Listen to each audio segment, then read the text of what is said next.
저는 가끔 신앙생활 할 때마다 이 예전에 제가 신앙생활했던 그 기억들, 추억들을 좀 떠올리는데요. 제가 그 청년부 신앙생활 했던 곳이 여기 바로 안암동입니다. 안암동에서 정말 청년부 생활을 열심히 하다 못해 아주 혹독하게 했는데요. 찬양은 기본적으로 30분이고 그리고 그 목사님의 설교는 항상 1시간이었어요. 그래서 이런저런 예배 순서까지 하면 예배 시간이 기본적으로 2시간이었습니다. 그리고 그때 청년부 목사님께서 특별히 강조한 게 있었어요. 뭐였냐면 양육이었습니다. 양육. 그 목사님이 얼마나 독하셨냐면요. 이 먼저 주중 저녁에 양육을 개설을 하세요.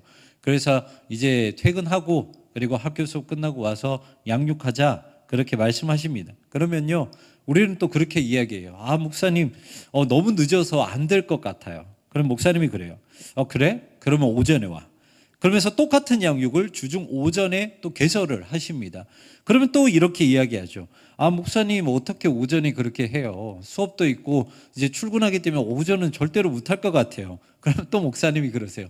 그래? 그럼 주말에 와. 그래서 똑같은 양육을 주말에 토요일에 또 개설을 하십니다. 그래서 똑같은 양육을 한 주에 3번이나 해요. 오전, 오후, 그리고 토요일.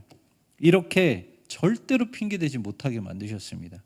그리고 그때 배운 내용은 단순한 양육교재가 아니라 모두 신학서적을 가지고 공부를 했어요. 처음엔 너무 힘들었죠. 그런데 지금 돌아보면 그때만의 열정이 있었습니다. 그때 가지고 있었던 뜨거움이 있었어요. 2시간이 기본 예배 시간이라면 여러분 수련의 시간은 얼마나 됐을까요? 기본 4시간, 5시간이었어요. 그냥 찬양하고 설교 듣고 기도하고 그러다 보면 4시간, 5시간이 훌쩍 지났죠. 그때마다 저는 항상 제일 앞자리에 갔습니다. 그리고 예배 드리기 전에 항상 그 두루마리 휴지를 하나를 통째로 가지고 갔어요. 기도하면 맨날 울기 때문에 내 안에 있는 그 깊고 추악한 죄가 하나님 앞에서 드러날 수밖에 없기 때문에 그래서 눈물 흘리며 회개할 수밖에 없기 때문에 항상 두루마리 휴지 한 통을 그냥 가지고 갔었습니다. 그러면서 한번 생각을 해봤어요. 언제부터 회개가 끊어졌을까? 언제부터 내 눈에 눈물이 메말라 버렸을까? 언제부터 감히 하나님 앞에 죄를 지으면서 나는 당당하게 살아가고 있을까? 나 스스로를 불쌍히 여겨서 흘리는 눈물 말고 내 죄를 넣고 얼마나 통곡하면서 눈물을 흘려봤을까? 이것을 생각하게 되었습니다. 오스왈드 챔버스 목사님은 주님은 나의 최고봉이라는 책에서 이렇게 말씀하셨습니다.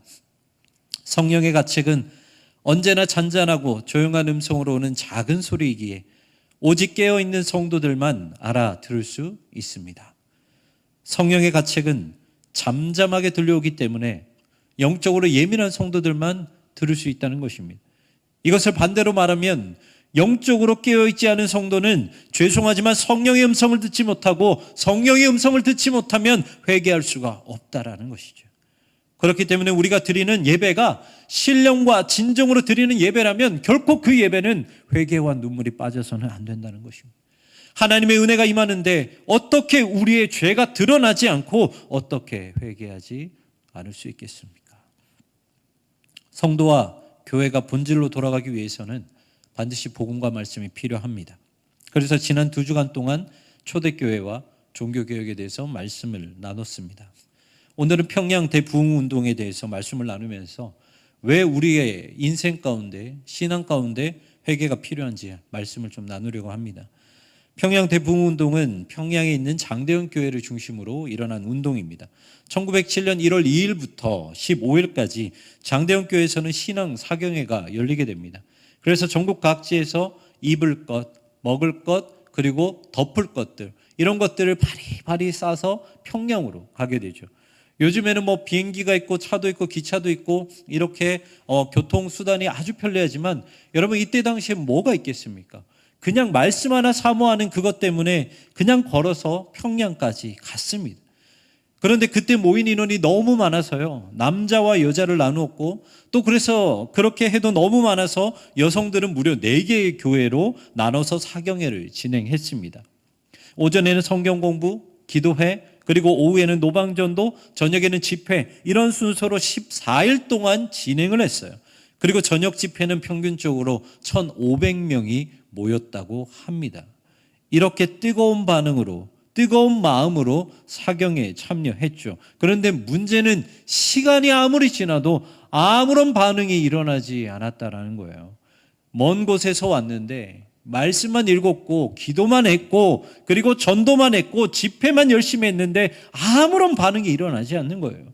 그러다 보니까 사람들이 동요하기 시작했던 것입니다. 이게 무슨 상경이냐? 실망하면서 비난하기 시작을 했죠. 은혜의 역사가 아니라 오히려 어둠의 역사가 일어나기 시작했다는 것입니다. 그러다가 이제 마지막 14일째 모든 사람들이 다 포기하고 마지막 집회를 열 때 한 장로님이 강단 위로 올라가십니다. 그분이 누구셨냐면 이때 당시에 장로님이셨던 길선주 장로님이셨어요. 이분이 강단에 올라가서 이 1,500명이나 되는 수많은 회중 앞에, 성도 앞에 자신의 죄를 고백하기 시작합니다. 1906년 세상을 떠난 친구가 자신의 재산을 정리해달라고 맡긴 100달러를 저는 횡령했습니다. 이 당시 100달러면 엄청나게 큰 돈이죠. 그것을 자신이 빼돌렸다고 수많은 성도들이 있는 그 자리에서 회개한 것이었습니다. 그런데 길선주 장로님의 회개로 끝나지 않았어요.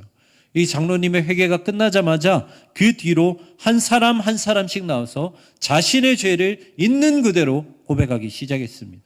어떤 여성은 청일전쟁 당시에 자신의 아이를 죽였다고 고백을 했고, 어떤 남자는 매일매일 술에 취해 불치병에 걸린 아내를 죽으라고 저주를 퍼부었고, 어떤 사람은 선교사의 돈을 훔쳤다고 많은 사람들이 나와서 자신의 죄를 고백하기 시작했죠. 그래서 이 당시 그 자리에 있었던 여자 선교사님은 이 성도들의 모습을 보면서 이렇게 말을 했습니다. 마치 감옥의 지붕을 여는 것과 같았다. 살인, 강간 등 상상할 수도 없는 엄청난 죄가 그곳에서 고백되었다. 이렇게 마지막 날 저녁 집회에 회개의 고백이 터져나오기 시작한 거예요. 그리고 지금까지 일어나지 않았던 성령의 역사가 그곳에서 뜨겁게 일어나게 되었다는 것입니다. 평양에 복음을 전하는 것은 당연했고, 손해를 입힌 사람, 물건을 훔친 사람들에게 찾아가서 용서를 구하고 물건을 보상하면서 말씀을 신천하기 시작했어요. 그리고 이 모습은 평양 전체로 퍼져나가게 되었고, 그 순간 평양 대부흥운동이 시작되게 된 것이었습니다. 여러분의 이 이야기를 듣고 어떤 마음이 드십니까? 사경에는 아무 역사도 일어나지 않는 형식적인 그런 사역이 될 수도 있었습니다. 하지만 그곳에 회개의 고백이 일어났을 때 그곳에는 마치 폭포수가 터져나온 것처럼 쌓여있던 모든 성령의 역사가 그 자리에 순식간에 일어나게 된 것이죠. 그리고 성령의 역사가 일어난 시간은 14일이 아니라 고작 몇 시간이면 좋겠다라는 것입니다. 여러분, 은혜는 시간이 중요한 것이 아닙니다. 아무리 은혜가 준비되어 있다 하더라도요, 은혜가 내려지지 않을 수도 있고 전혀 예상하지 못했다 하더라도 얼마든지 역사할 수 있는 것이 은혜라는 것입니다. 하지만 은혜에도 공식이 있습니다. 은혜는 반드시 회개가 있어야 된다는 것이죠. 물론 예배의 감격으로 은혜를 우리는 받을 수 있어요. 이 자리에 나와서 찬양이 좋다, 예배가 좋다, 예배의 감격으로 은혜를 받을 수 있습니다. 하지만 감격으로 예배의 은혜를, 우리가 은혜를 누렸다면 그것은 우리의 인생 가운데 고난과 문제와 시련이 다가오게 되면 그 감격으로 얻는 그 은혜는 사라지게 돼요. 하지만 회개로 얻는 은혜는 계속해서 갈 수밖에 없습니다. 왜냐하면 회개는 나의 모든 연약함과 죄를 인정하면서 내 인생 그 자체를 하나님께로 올려드리고 그 안에서 우리가 얻은 은혜이기 때문에 아예 그 은혜는 우리로부터 출발한 것이 아니에요. 그래서 그 은혜는 우리에게 영원할 수밖에 없다라는 것입니다. 오늘 본문에서 베드로는 성령을 받고 처음으로 설교를 합니다. 그리고 그 설교를 듣고 많은 사람들이 다시 예수님께로 돌아오는 놀라운 역사가 일어나게 되죠. 이 사실 베드로의 설교는 그렇게 특별한 설교가 아니에요. 우리가 사도행전 2장의 말씀 쭉 보면 아시겠지만 뭔가 화려한 언변으로 채워져 있지 않습니다. 여러분, 베드로는요, 직업이 어부예요. 그리고 이때 당시 어부는 똑똑한 사람이 아닙니다. 저기 하층에 있는 사람들이었어요. 그런데 그 베드로가 설교를 했으면 얼마나 화려한 언변으로 설교를 했겠습니까? 하지만 베드로의 설교 안에는 꼭 담겨 있었던 것이 있었습니다. 오직 복음, 오직 예수 그리스도의 십자가, 예수 그리스도의 부활이 그 설교에 담겨져 있었다라는 것이죠. 그리고 그 단순한 설교에 많은 사람은 은혜를 받게 되었고 예수님께로 돌아오는 자가 많아지게 되었다라는 것입니다. 사도행전 2장 47절의 말씀입니다. 하나님을 찬미하며 또 온 백성에게 칭송을 받으니 주께서 구원받은 사람을 날마다 더하게 하시니라. 아멘. 이 말씀은 단순히 예수님을 믿었다, 단순히 그들이 예수님을 믿으면서 예배를 드렸다, 이런 말이 아니에요. 사도행전 2장 42절의 이하의 말씀을 보면 그들이 어떻게 변화했는지 아주 자세하게 기록하고 있습니다. 그들은 날마다 성전에 모여 예배하기를 힘썼고 서로 물건을 통용하기에 힘썼고 자신의 것을 팔아서 힘들고 어렵고 가난한 자들과 함께 나누기에 힘썼다라고 기록을 하고 있죠. 그러니까 그들은 베드로의 설교 한 편을 들고 나는 단순히 교회에 나가야겠다라고 말하는 것이 아니라 그들의 인생 전체가 새 사람으로 변화되었다라는 것입니다. 그렇다면 그들은 어떻게 이렇게 한순간에 새 사람으로 변화될 수 있었을까요? 오늘 본문 37절은 이렇게 말하고 있습니다. 그들이 이 말을 듣고 마음에 찔려 베드로와 다른 사도들에게 물어 이르되 형제들아 우리가 어찌할꼬 하거늘. 이들이 변화될 수 있었던 이유는요, 베드로의 설교를 듣고 그들의 마음이 찔림을 받았기 때문입니다. 이 당시 유대인 남자들은 유월절, 오순절, 초막절 이 세 개의 절기에는 반드시 성전에 올라와서 제사를 드려야 했습니다. 그리고 솔로몬 행각이라는 곳 앞에서 보통 율법을 많이 가르쳤습니다. 그래서 학자들의 의견에 따르면 오늘 본문에서 베드로가 설교한 곳은 솔로몬 행각이라고 말을 하고 있습니다.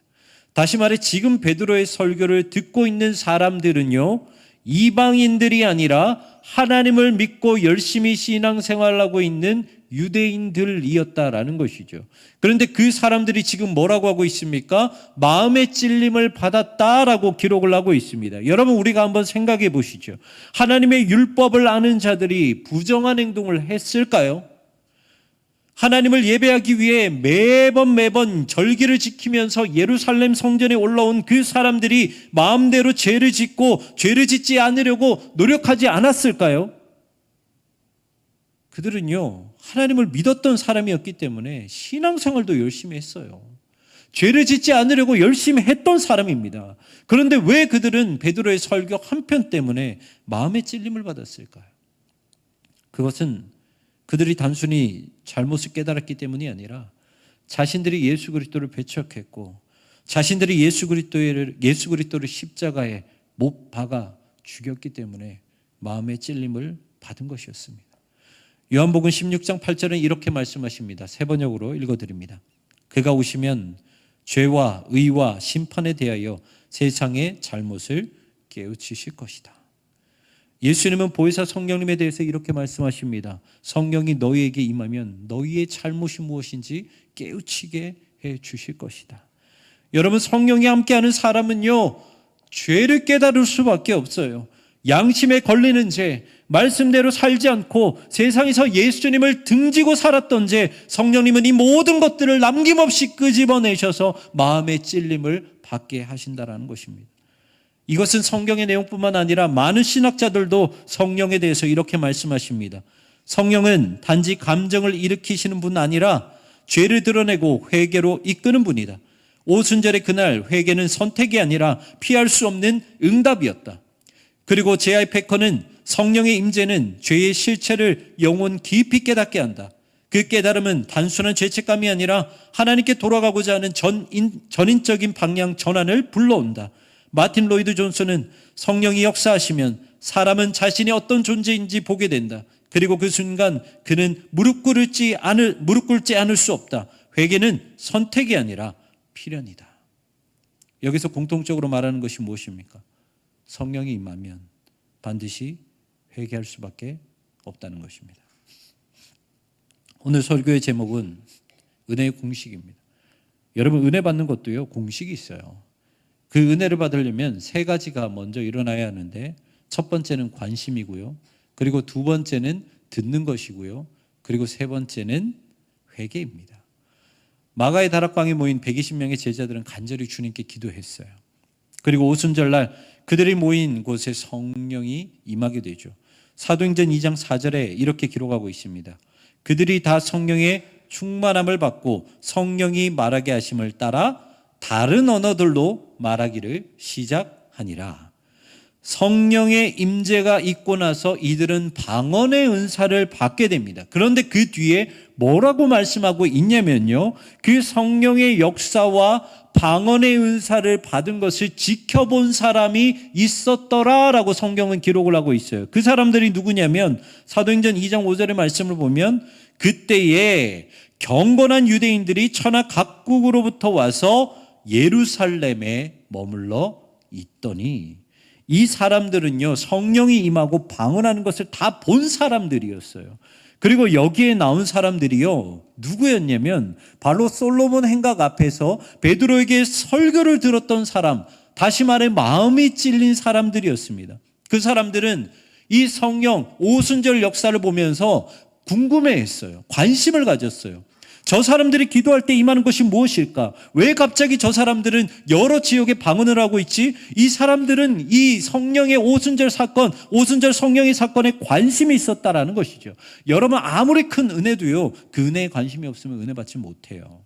예레미야 29장 13절에 이렇게 말씀하십니다. 너희가 전심으로 나를 찾고 찾으면 나를 만나리라. 여러분, 감나무가 있다고 합시다. 감나무를 가만히 보고 있다고 해서 감이 떨어질까요? 안 떨어질까요? 떨어집니다. 감 떨어져요. 우리 길가를 보면 설익은 감도 자기 혼자 떨어져서 썩어 있고 썩은 감도 떨어져 있어요. 우리가 뭘 하지 않아도요, 보기만 해도 그냥 감 떨어집니다. 그런데 감나무에서 정말 잘 익은 감을 내가 얻기 위해서는 어떻게 해야 돼요? 내가 관심을 두고 내가 움직여서 그 감을 따야 먹을 수 있다라는 것입니다. 은혜도 마찬가지예요. 찾지 않고 관심이 없으면 은혜를 받을 수 없어요. 은혜도 관심을 갖고 은혜가 임하는 자리로 가야 은혜를 받을 수 있다는 것입니다. 이렇게 성령의 역사를 지켜본 사람들은 여러분 자연스럽게 어떻게 했을까요? 저 마가의 다락방에서 저렇게 놀라운 일이 일어났네, 보고 있습니다. 성령의 역사가 일어났네, 그리고 방언의 은사를 받았네. 그러면 자연스럽게 그 다음에 이어지는 행동은 무엇일까요? 저 베드로라는 사람이, 성령을 받은 사람이 예루살렘 성전으로 올라가네. 자연스럽게 베드로를 따라가게 됩니다. 그리고 베드로가 한 설교를 듣게 되어 있다라는 것이죠. 그래서 그들은, 그 성령의 역사를 본 사람들은 베드로를 따라 예루살렘에 들어가게 되었고 솔로몬 행각 앞에서 자연스럽게 설교를 듣게 된 것입니다. 로마서 10장 17절을 보면 이렇게 되어 있습니다. 그러므로 믿음은 들음에서 나며 들음은 그리스도의 말씀으로 말미암았느니라. 아멘. 그들은 성령의 역사에 관심을 가졌고 베드로를 통해 전해지는 말씀을 들었습니다. 그리고 그 말씀을 들은 사람들은 예수님이 진짜라는 사실을 믿게 되었다라는 것이죠. 저 복음이 진짜였구나. 예수 그리스도의 십자가가 진짜고 예수 그리스도의 부활이 진짜고 우리가 지금까지 율법을 통해서 찾아 헤맸던 메시아가 저 예수 그리스도시구나. 그들은 베드로를 통해서 선포되진 하나님의 말씀을 듣고 그 모든 것들을 알았다라는 것이죠. 그랬을 때 그들의 마음 가운데 어떤 변화가 일어납니까? 마음의 찔림을 받았다. 다시 말해 회개의 역사가 일어난 거예요. 그들은 복음 앞에 어쩔 줄 몰라 했습니다. 어떻게 하면 될까? 주님 앞에서 내가 이렇게 많은 죄를 지었는데, 내가 감히 내 손으로 예수님을 못 박았는데 어떻게 해야 될까? 어쩔 줄 몰라 했어요. 그래서 그들은 사도들에게 이렇게 말을 합니다. 오늘 보면 37절의 말씀입니다. 그들이 이 말을 듣고 마음에 찔려 베드로와 다른 사도들에게 물어 이르되 형제들아 우리가 어찌할꼬 하거늘. 그때 베드로는 이렇게 말하죠. 38절입니다.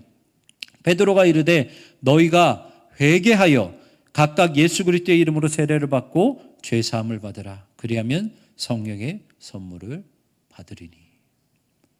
베드로가 마음의 찔림을 받은 사람들에게 가장 먼저 말한 것은 회개해라.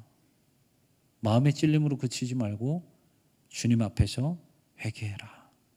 그러면서 너희는 은혜를 받을 준비를 해라라고 말씀을 했죠. 저는 신대원 준비를 정말 무식하게 했습니다. 보통 스터디 그룹에 들어가서 공부를 많이 하시는데요. 저는 그냥 혼자 했어요. 그러니까 제가 어느 수준에 있는지를 파악을 못하는 거예요. 뭔가 이렇게 스터디로 하면은 같이 시험도 보고 내 수준이 이 정도구나 하면은 조금 더 하고 이렇게 할 텐데 저는 모르겠어요. 저 혼자 있다 보니까. 그래서 그냥 엉덩이 싸움만 열심히 하자 그랬어요. 그래서 정말 열심히 했습니다. 그런데 그렇게 1년 동안 공부를 하면서 제가 뼈저리게 느낀 것이 있었어요. 뭐냐면 성경은 읽으면 읽을수록 희한하게 눈물이 멈추지 않는다라는 것입니다. 오늘은 안 울겠지 생각하다가도요, 이 말씀 한 구절에 막혀 눈물을 흘리고요, 그러다가 그치겠지 생각했다가도 또 말씀 한 구절 때문에 눈물을 흘리게 된다는 거예요. 그게 말씀이라는 것입니다. 여러분, 하나님의 말씀은 살아있습니다. 그렇기 때문에 하나님의 말씀에 관심을 갖고 하나님의 말씀을 들으면 그때부터 하나님의 살아있는 말씀이 우리 안에 들어와 우리의 마음과 우리의 영혼을 헤집으며 그 마음을 찌르고 우리의 영혼을 새 사람으로 변화시킨다라는 것이에요. 히브리서 4장 12절은 이렇게 말씀하십니다. 하나님의 말씀은 살아있고 활력이 있어 좌우의 날선 어떤 검보다도 예리하여 혼과 영과 및 관절과 골수를 찔러 쪼개기까지 하며 또 마음의 생각과 뜻을 판단하나니. 아멘. 여러분, 이 말씀이 무슨 말씀인 줄 아십니까? 우리가 하나님의 말씀을 읽기만 한다면 내가 변하기 싫어해도 변하게 되어 있다라는 것입니다. 내가 말씀을 안 보고 내가 회개를 안 해서 그렇지, 하나님의 말씀에 관심을 갖고 하나님의 말씀을 읽으면 내가 아무리 변화되기 싫어서 발버둥 친다 하더라도 나는 변할 수밖에 없다라는 것이죠. 일반적으로 사도행전 2장의 말씀을 보면 두 가지를 보통 집중합니다. 하나는 성령의 역사고요, 또 하나는 3,000명이 예수님을 믿었다. 이게 처음 부분과 마지막 부분만 집중해서 봐요. 그게 제일 은혜롭거든요. 그래서 교회에 부흥이 있으면 성령의 역사가 일어나야겠구나, 요것만 봐요. 그런데 사도행전 2장이 주시는 메시지는 그게 아닙니다. 물론 성령의 역사가 일어나면 교회가 부흥을 하죠. 하지만 그 전에 알아야 하는 진짜 사도행전 2장의 메시지는 성령의 역사가 일어나려면 그 교회의 회개의 역사가 일어나야 한다는 것이 진짜 2장의 메시지입니다. 여러분, 우리의 눈에 눈물이 말라버렸습니까? 매주 예배 나오는데 수시로 하나님의 말씀 앞에 섰는데 여전히 나는 회개 없는 은혜만 바라고 있습니까? 마음에 찔림받는 것을 두려워하지 마십시오. 우리가 회개하고 눈물 흘리고 마음에 찔림받는 것은 이제 은혜 받기 직전이라는 것입니다. 은혜 받기를 원하십니까? 말씀에 관심을 가지시고요, 은혜 받기를 원하시면 말씀을 듣고 회개하십시오. 이것이 은혜의 공식입니다.